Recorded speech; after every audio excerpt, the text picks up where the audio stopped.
Hi friends, welcome to Millon's tutorial. Once again, hope that all of you are well and having good time. In today's lesson, I'm going to have a discussion some important confusing verbs and its three forms. কিছু কিছু verb আছে যেগুলো আমাদের ভিতর confusion সৃষ্টি করে এবং আমরা মাঝে মাঝে গুলিয়ে ফেলি যে এটা কি প্রেজেন্ট ফর্ম না পাস্ট ফর্ম না পাস্ট পার্টিসিপল ফর্ম। আমরা জানি যে মেইন ভার্ব বা প্রিন্সিপাল ভার্বের তিনটি ফর্ম থাকে, একটা হচ্ছে প্রেজেন্ট ফর্ম, পাস্ট ফর্ম আর একটা হচ্ছে পাস্ট পার্টিসিপল ফর্ম, যেটাকে আমরা সংক্ষেপে V1, V2 বা V3 দ্বারা নির্দেশ করতে পারি।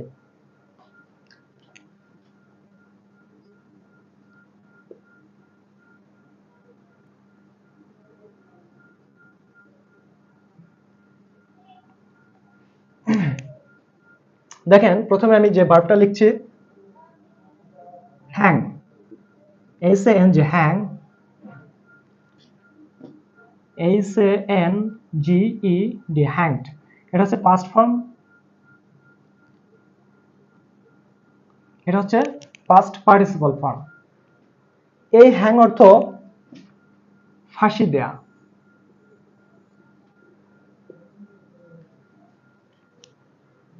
এরপরে দেখেন HANG, স্পেলিং একই কিন্তু অর্থ আলাদা।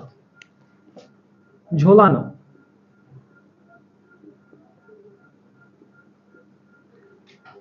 এটার পাস্ট ফর্মে হবে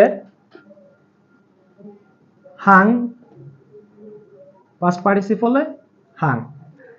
তাহলে দেখেন দুইটা ভার্ব প্রেজেন্ট ফর্ম একই, হ্যাং হ্যাং, কিন্তু পাস্ট ফর্ম এটা হচ্ছে হ্যাংড, পাস্ট পার্টিসিপল হ্যাংড, আর এটার পাস্ট ফর্ম হচ্ছে হাং, এটার পাস্ট পার্টিসিপল হচ্ছে হাং। আমরা একটু এক্সাম্পল দিয়ে দেখি ব্যাপারটা। যেমন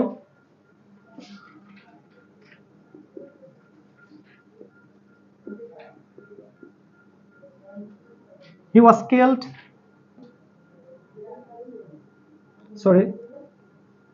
he was hanged for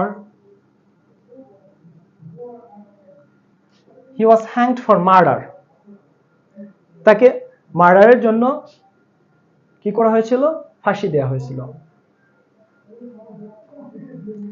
এবং এটার যদি একটা এক্সাম্পল দেখি,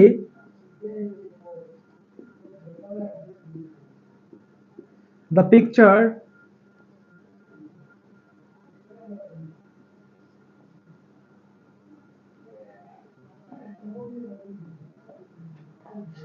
picture was hung on the wall, অর্থাৎ ছবিটি দেয়ালে টানানো হয়েছিল বা ঝুলানো হয়েছিল।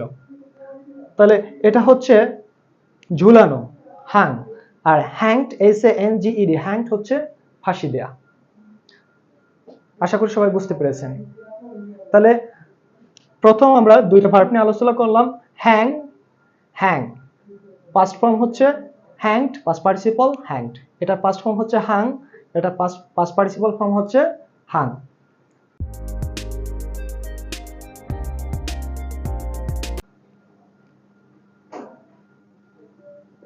লাই, এটা হচ্ছে V1, এটা হচ্ছে V2, এটা হচ্ছে V3। লাই, লাই অর্থ মিথ্যে বলা।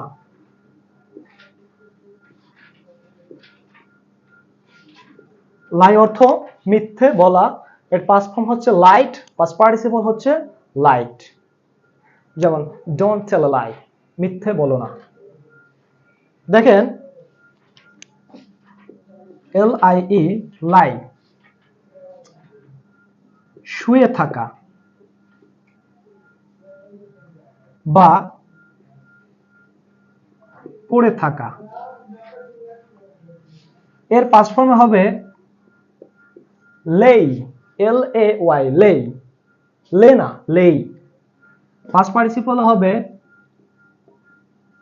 Lane, LAYIN, lane. তাহলে দেখেন ডিফারেন্স বিটুইন দ্য টু। লাই হচ্ছে মিথ্যে বলা, লাইট লাইট, আর নেক্সট ওয়ান লাই, এখানে কিন্তু আমাদের বানানটা কিন্তু একই, LIE লাই, এখানেও LIE লাই, বাট আমাদের সমস্যাটা হচ্ছে কোথায়? পাস্ট ফর্মে এবং পাস্ট পার্টিসিপল ফর্মে গিয়ে। এখানে হচ্ছে লেই, এখানে হচ্ছে লেইন। আশা করি সবাই বুঝতে পেরেছেন। দেখেন এরপরে যেটা নিয়ে আমরা আলোচনা করতে যাচ্ছি, লুজ। লুজ অর্থ ঢিলে করা।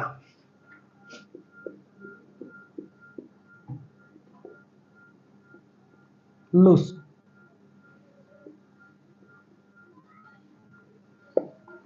এই লুজের বাংলা হচ্ছে ঢিলে করা, লুজড, লুজড। এরপরে এটার উচ্চারণ হচ্ছে লুজ, এটাও লুজ, এটাও লুজ, তবে এটার বাংলা হচ্ছে হারানো।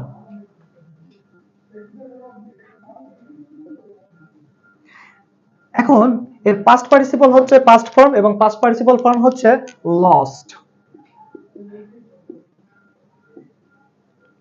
Lost, lose, losed, losed. আর এখানে হচ্ছে lose, lost, lost. For example, I lost my cell phone yesterday, অর্থাৎ গতকাল আমি আমার ব্যক্তিগত যে ফোনটা সেটা হারিয়ে ফেলেছি। ডিফারেন্স বিটুইন দ্য টু আশা করি বুঝতে পেরেছেন। আর দেখেন এরপরে যে ভার্বটা নিয়ে আলোচনা করতে যাচ্ছি সেটা হচ্ছে লেই।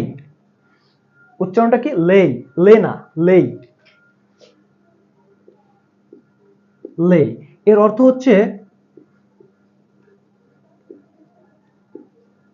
ডিম পাড়া বা কোনো কিছু রাখা বা কাউকে শুয়ে রাখা। তাহলে দেখেন লেই এর বাংলাটা হচ্ছে কি?